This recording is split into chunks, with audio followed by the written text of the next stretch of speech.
What's up, guys? This is Ming the Merciless 93, and we're back with our fourth video. We're just going to go ahead and check in the big blind here with this guy having $2 left. We don't have a heart or anything like that. We do have position. We're probably just going to be giving up here to that pot-sized bet. We'll go ahead and raise with ace-jack on the button. Get a flat call in the small blind by dude in a Yankees hat. We get flatted by both players. We flop top pair, good kicker, and our jack of hearts does block some of their backdoor floats. Not too many, some. This is one of those boards where we're not going to get called by that much, so we might as well bet slightly on the bigger side just to get value from their ace-x combos. They both call, and you kind of have to assume that if they don't have 8-9 or 2-pair, we just have the best hand here quite a bit. We're going to go ahead and double barrel. And we're going to go ahead and continuation bet here after raising king 8 pre-flop. And we get check raised. And with the ace of clubs in our hand here in the jack, we're blocking a lot of the bluffs that would be out here. This definitely looks like he just has a set or 2-pair. Like, his value range crushes us. And I don't think we're going to see enough bluffs from our opponent. So we're just going to have to give up here. Not super excited about it, but there's not really much else we can do. Anything else would be uncivilized. Sometimes you just got to give up, guys. But there's a stark contrast between that and then what you saw in the previous video with the ace-jack hand, in that we were in a 3-bet pot and the stack-to-pot ratio was smaller. And this scenario, there's way less for my opponent to have because of the jack and the ace of clubs. Like, it's just pretty difficult for my opponent to have too many bluffs there. Unless he's going bananas, which again, we don't have that read. I'm going to go ahead and bet with our gut shot. I like a diamond here. And we get called by one homeboy. That's not a good card at all. So we're just going to go ahead and check. His stack size is also mediocre. I'm assuming that he checks an ace on the river. Probably bets his jack-x are better. But, again, a loose assumption. Not how everybody's playing.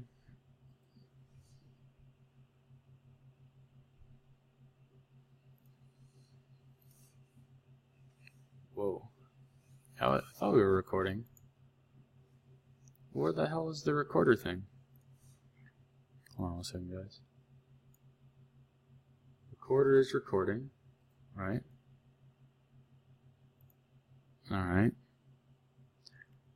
Just make sure we're good here. Not really sure where the... Usually there's a thingy at the bottom of the screen that tells you that you can pause or whatever else, which is kind of weird. Alright, I guess we'll just go with it. But I can't see how much time we've spent. I can't see how much time we've spent doing this. What the hell?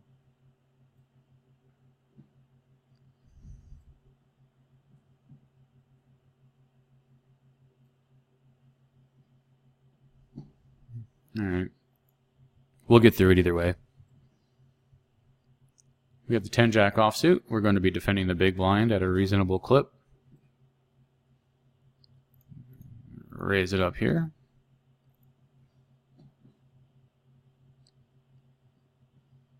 And this is a pretty decent board texture for us. Don't need to bet all that big. We will check the 5-deuce offsuit against the semi-nutcase. Taking it down. We'll just go ahead and give up with our 5-deuce. Folding the 8 and the 3 of spades most of the time. We might slide on in there with a limp, but mostly no.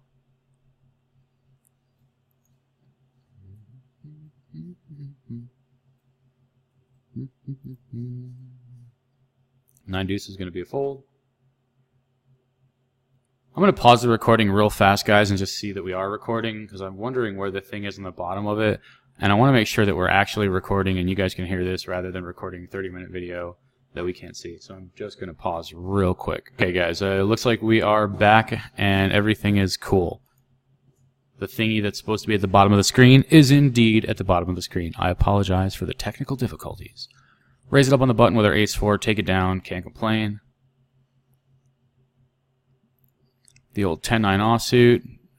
Probably shouldn't be raising this with heady hero on the button, so I would consider this sort of a functional little procedural error. We don't get punished for it. Fantastic. And that is a weirdo board. It is a super dry board texture. I think we can still go ahead and continuation bet. We don't need to bet bigger than the half pot scenario. I'd bet like 75 cents here, but I'm just being lazy and half potting it. But yeah, really dry board textures, we're fine betting. Same thing over here. Like, there's not a ton of reason to not bet the 9s on this board. We just want to protect our hand. And of course, if we get called, we'll be a little more cautious going forward. Especially with a hand like 9s, we kind of block a lot of the hands that we would beat on this board, and it becomes a little easier for us to give up. And he probably just checks an 8 down anyway. He's probably not betting with less than a 10 and maybe a draw. Wouldn't assume he's going to bet a hand like ace-8 here. So it ends up being a pretty easy spot for us to just give up. That's kind of suspect with our king. We're going to check back. And we're just going to raise it up here. Somewhat invulnerable if we have the best hand other than an ace. And we will half pot continuation bet with our 8s. Make a little bit of a call versus the weirdo over bet. We get check raised here and we're blocking a lot of bluffs. We're blocking hands like 5-8, 7-8, 8-9, 8x of spades. We just block too many bluffs here. This is a bad bluff catcher. And it looks like he really wants to shovel all of the money in. When my opponent overbets the turn and bets this river, I would assume that we're mostly going to see a better hand. He could have a jack, he could have a bigger king, he could have pocket 7s. I don't know. We're just going to go ahead and call for you guys. I don't think I have the best hand here, though. And he only has $1.65 left. Oh. He does have a crispy little ace-7. I'll say that would be really weird for him to overbet the ace-7 on the turn. Really weird to overbet a 7 on the turn. But for the people at home, we'll just go ahead and make the call. We are getting 2.6 to 1. Not really sure we're going to get that much equity. Maybe like 29% or something like that. 30% equity.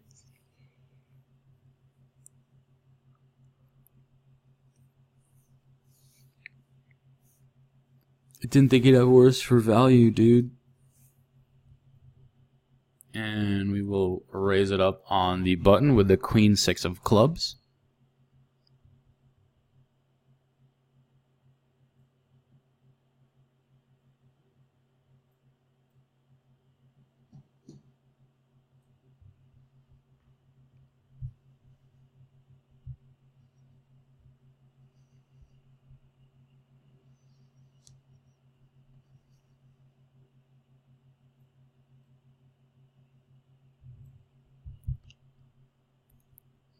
And we're going to check back. And we're just going to give up in this pot completely. That's going to be a fold versus the $1.65 bet. We will go ahead and raise it up here with the 10-5 of diamonds.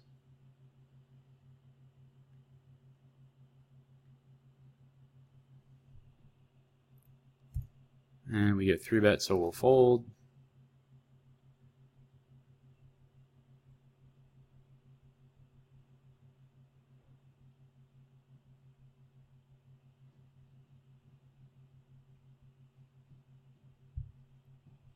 Now we're going to fold the king 6 offsuit.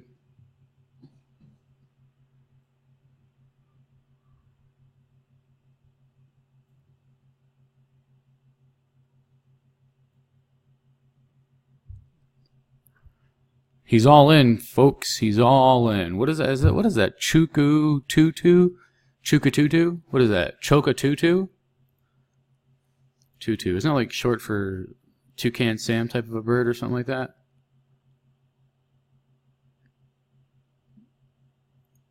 And we're going to fold queen 7 of clubs.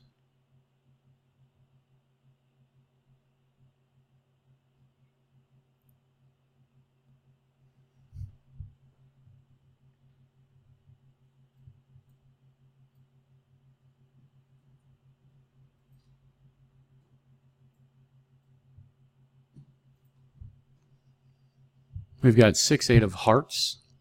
This is definitely a fair 3-bet combination. I think that people aren't 3-betting enough from the big blind. They tend to default flat, and you definitely want to flat more from the small blind than the big blind, but you definitely need to 3-bet a good bit from the big blind as well. So that's somewhere that people can definitely start to 3-bet a bit more.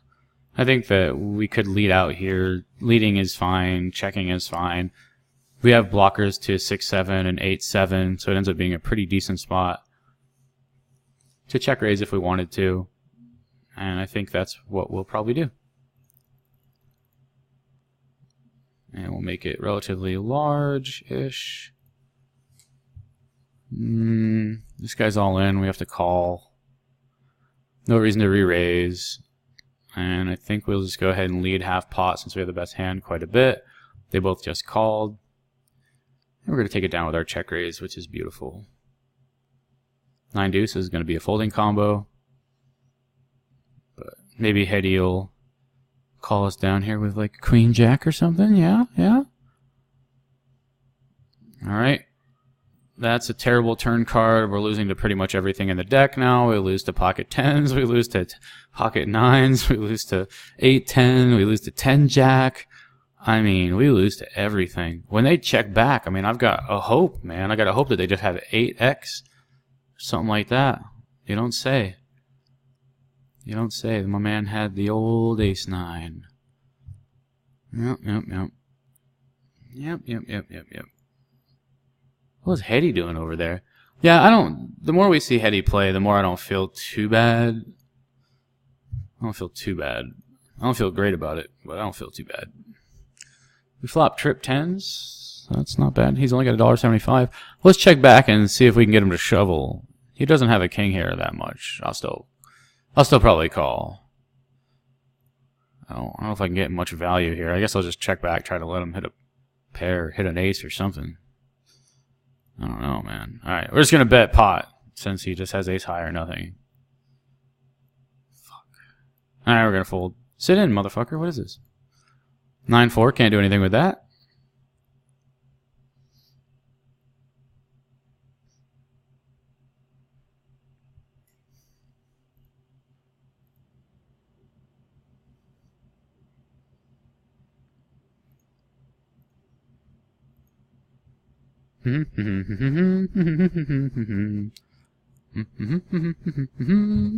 He's all in for $17 in the $8 pot. And we have the 7 of clubs here and the 10 of spades. Interesting blockers. Yeah, you're not really going to get called all that much. And he gets called by 10 Jack? Huh?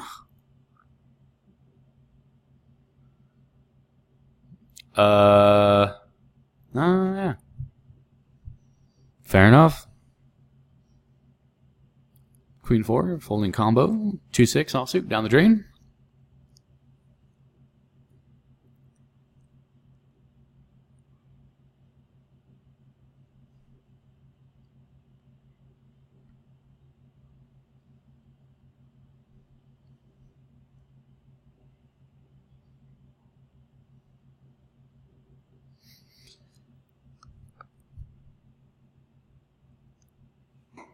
And we're going to fold the ace-4 offsuit in the cutoff.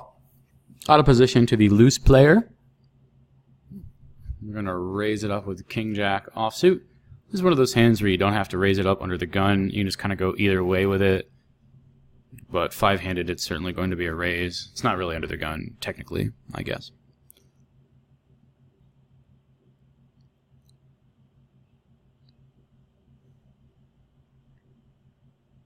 Queen 3 of spades in the big blind.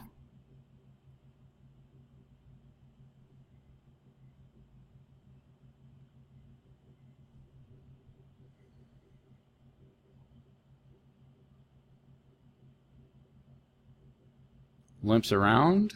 Limp, limpity limp, limp.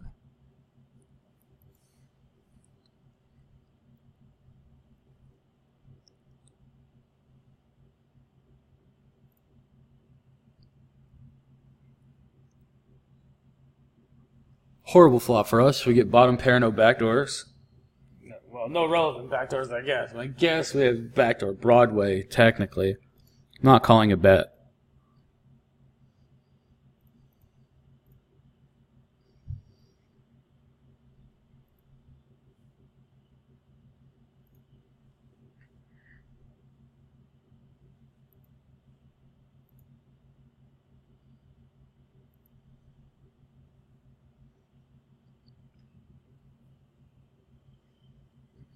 He's all in again for $1.15. We got the 2 of hearts blocker here.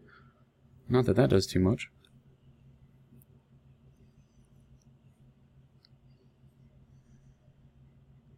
Ooh, set of kings. Sneaky, sneaky. Limping the kings in. Oh. Oh my god, a set of 7s, aces, and then that dude had queen jack with the queen of hearts? Holy hell. Some crazy things going on. I'm just going to check here. Our hand is kind of marginal, and they could definitely have some aces. I'm just going to get out of dodge with this gut shot. Not an amazing scenario. We dodged bullets. We can dodge bullets, baby. You guys saw that.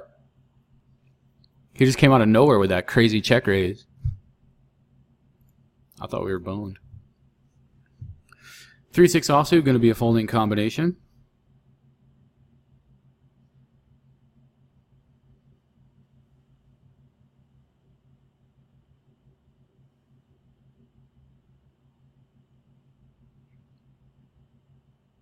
And 5-6 offsuit as well.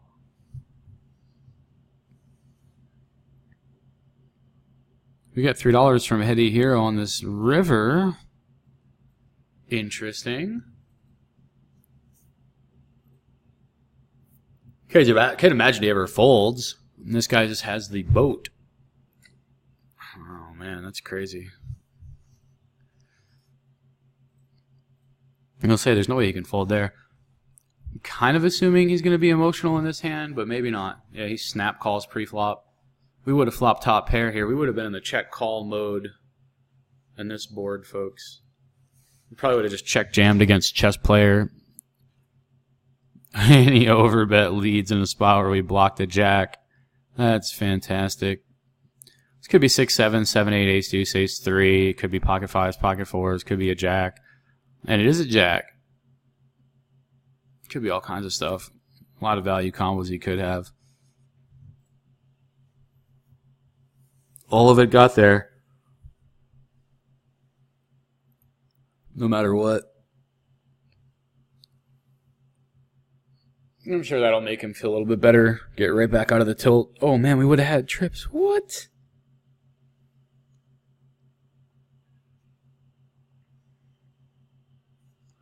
$10-5 of the offsuit variety.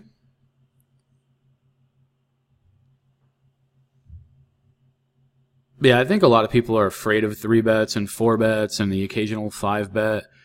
And I think it's something that you shouldn't fear. I think it's something that you should embrace. Yes, it's going to cause you variance, and yes, it's an element of the game that often gets uncomfortable because of the variance and playing big pots. But the fear that you have, it's something that everyone has because they're not used to it. And that's why getting used to it, you want to be used to it. You know, you want to be the guy who has no fear in a 3-bet pot. You want to be the guy who has no fear playing 200 big blinds deep, putting pressure on your opponents, being able to deny their equity, realize your own, and just take advantage of the spots that poker gives you. And if you've got an opponent who's playing scared, it's a lot easier to play against them than it is if you have an opponent who's putting pressure on you and has better ranges and has bluffs in his range. I mean, how easy is it for us to play against somebody who never bluffs? It's always easy, and we're always just like, well, that guy's a nit. That guy never bluffs. We just fold all day to that guy. I think I can fold it against that guy. How many times have you heard somebody say some shit like that? They're like, yeah, but I can fold it against that guy. Do you want to be that guy? Do you want to be the guy that they can fold it to? No. You don't want to be that guy. You want to be the guy where, like, well, I had to call him because he could have anything. That's where you want to be, right there. because that makes it way more difficult for your opponents to find a way to beat you. How are they going to accumulate chips against you if you're bluffing at a good frequency and you're value betting and you might even be moving exploitatively towards what you can do against them? I think we can still value bet here. He's going to have a lot of pocket pairs in general. Some ace-high combos maybe if we're lucky. It's not super thin. If we get raised, we can fold pretty easily. He has nothing but hands like ace-7.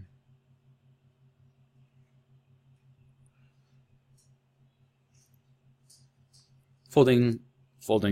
Both of these 9x offsuit combos, can't do much with them. But yeah, so you kind of want to get used to the idea that you're just going to have to play big pots sometimes, and that there is quite a bit of edge in those scenarios, particularly when you're the 3-better and you're not playing against somebody who's 4-betting a lot. Because if your opponent doesn't 4-bet a lot, then guess what? Even if you 3-bet a little bit too much, you get to realize equity because you get to see 3 cards, and a lot of the times you'll have position, and that makes it a nightmare for your opponent. Like, when they don't have initiative and they don't have position, it's really, really difficult to win, you know what I mean? Because then they have to bluff by either check calling and then doing it on a later street, or they have to check raise. Check raising is expensive. Check calling out of position and finding a good bluff spot is expensive. Everything favors the guy that's in position. So even if your opponent is slightly better than you are, if you have position and you play position well, it's going to be pretty difficult for them to do too much. They can play balanced and stop you from profiting by having strong checking ranges, and they can try to induce a little something from you. I mean, there's things that they can do, but it's kind of a nightmare to try to exist in that world where you're constantly being 3-bet and flat called by an aggressive, good hand-reading player behind you. It's just difficult to realize equity. It's difficult to get to showdown. Like, if you know that your hand's the best hand, how are you going to get to showdown without running into all of their best hands? It really sucks. We're going to go ahead and raise it up with the ace-queen of diamonds. Going to get called by one dude, and this is going to be a check on this board texture. Clearly a board that's going to be better for him. And I think that we could go either way with this. I'm going to go ahead and bet the turn and hope that he folds, and probably bet the river if he calls. And we're going to run into a jack some percent of the time. Now this is interesting. If he has ace-jack, he's going to roast us here, but I think we can just go ahead and bet a third pot against a hand like 9x or jack-x and get some damn value. And here we're 3-way, 4-way, and we don't even, well, yeah, we don't really have much going on here, like a backdoor flush draw with an undercard. I'm just going to fuck off there. Players play ace-x far too often, and we'll try to get to a turn card of, you know, some sort of a diamond. We have an easy fold with queen 9 now. Can't do much with a 10-6 of the hearted variety. Yeah, so I guess the overall theme would be to embrace the elements of the game that may cause you fear and may cause you discomfort, because going through them just repeating the process and getting better at those scenarios, getting better at thinking through them, playing them, bet sizing, ranges, you'll just be way better, and then you'll be the guy who's putting your opponent in difficult spots. You'll be the guy who's comfortable with what your opponents are not comfortable with, and that's a pretty big edge. That's a pretty big edge. When you know by your opponent's body language in a live game, or your opponent's just his thought process and his lines in general, that he's not going to have a big hand, or that he's not going to call you down with one pair. Once you get these reads, it's so easy because your win rate skyrockets in that scenario. You know, it's not like you're at a table full of 5 regs and then one casual bro and you're trying to fight to get a pot against him. It's just like, I'm annihilating this game now. Alright, we're going to go ahead and bet relatively large because the board is super draw heavy and we have the nuts, but it is vulnerable. So we don't want to see a lot of the turn cards. That's actually a perfect turn card, and hopefully he'll just check jam on us here with a set or 2 pair or something like that. So you're going to want to use a big bet sizing here as well. And there are some king X combos he can have here. We'll get it in with the nuts. And he has a set, and we hold. So that worked out beautifully for us. Can't really complain.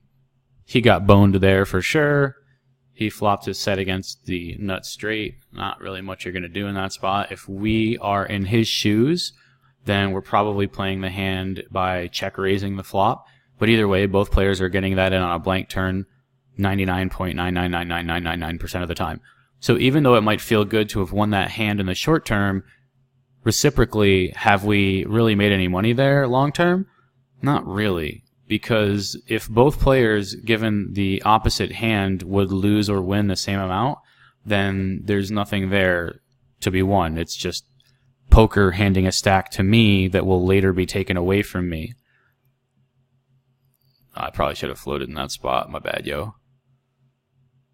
And that's an important way to think about it. Is not, I mean, it's important to win in the short term. Sure, you want to accumulate chips. You want to win all those pots now. You never want to lose one, but you can't be too excited about winning a stack in that type of a manner because that hasn't earned you anything. Like your opponent didn't, even if your opponent played it like a dummy in a sense that his bet sizing was bad or his line was weird, it doesn't matter. Those two hand strengths on a board that's relatively innocuous with no extracurricular insanity, like no flushes and all kind of paired, whatever. It's not scary for either of the players for the most part.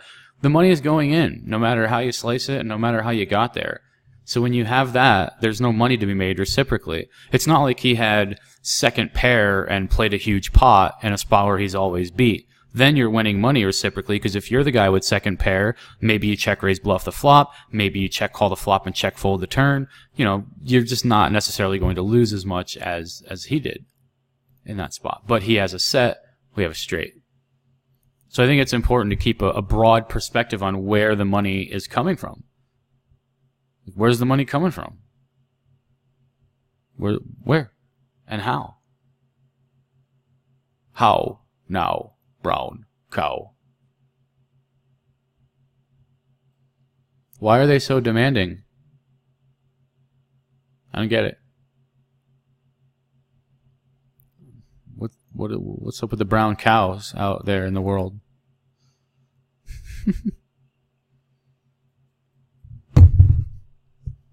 Like if I was a brown cow and someone started asking me shit like how now, I'd be like, what? Are they just being impatient? Like, how about now? And the brown cow's like, nah. How now, brown cow? Nah. 2-7 is going to be a folding combination. We're going to play a couple more minutes here and then wrap it up, guys. If you like what you saw here, you can contact me on Twitter, and that is going to be at SoulInvictus93. Previously Emperor Ming93, but we are rebranding. Otherwise known as Ming the Merciless 93 on Twitch.tv. If you'd like to check out the streams, we don't stream as much as we used to, but we still do indeed stream. And you guys can always message me either on Twitch or on Twitter. Ask any questions you like in the video, and I'll get to them at some point in time. And let's see if we can play pocket threes successfully. King 10 offsuit, we are going to be raising this combination. And otherwise folding if it doesn't fold to us. We're going to go ahead and flat call here with the pocket threes. We do flop a set. On this drawy board texture with stacks that are deep, we will put the check raise in. And we don't need to make it gigantic like that. This is fine. Nice big check raise. We get called, and that's another great card on the turn. Another great card for us. So we are going to use big sizing here as well. A lot of draws we represent. I don't assume they're folding even ace-10 here. Not the best card. We are going to shove for value against overpairs, though, and if he's got a flush, he has a flush. Looks like he's got a flush. Nope, never mind. We take it down. We roasted him. I think that's one of those spots where very often you're shy on the river and you want to check and you don't know what to do, and you might even trick yourself into check folding. And even though we're going to be beat by a flush there, you guys have to realize that they're probably not going to be folding too many two-pair combos of 9-10. They're probably not going to be folding something like jacks, queens, kings, or aces all the time. And they are still going to call with worse combos, even though we are going to face plant against a flush. And one of the reasons why we have to be shoving there when our hand is that far up in our range is because if we're checking and then calling a shove, or if we're playing the pot in a way that allows them to get away from paying off completely when we have the best hand, that's really bad for us.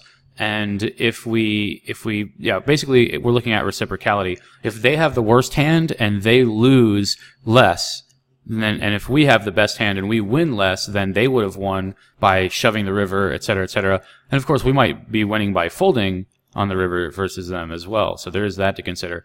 We're just going to go ahead and raise here for value on the river versus a half pot bet. Hopefully we get paid off by an 8.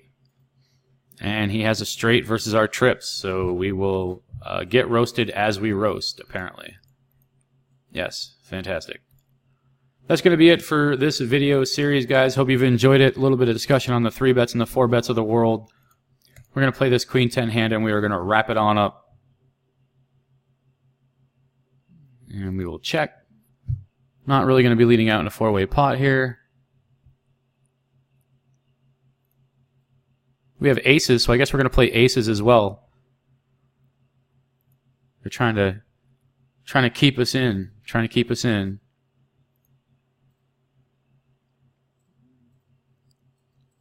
And Jesus.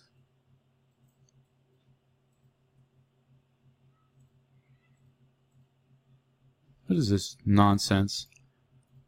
Alright, well that's a good turn card for us.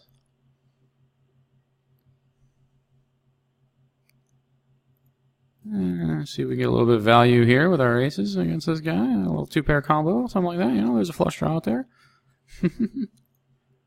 We're going to go ahead and fold here out of position with our 10 just because it's going to be very difficult for us to get to showdown with this hand. Alright guys, I guess we're stuck playing the old ace-jack offsuit here as well.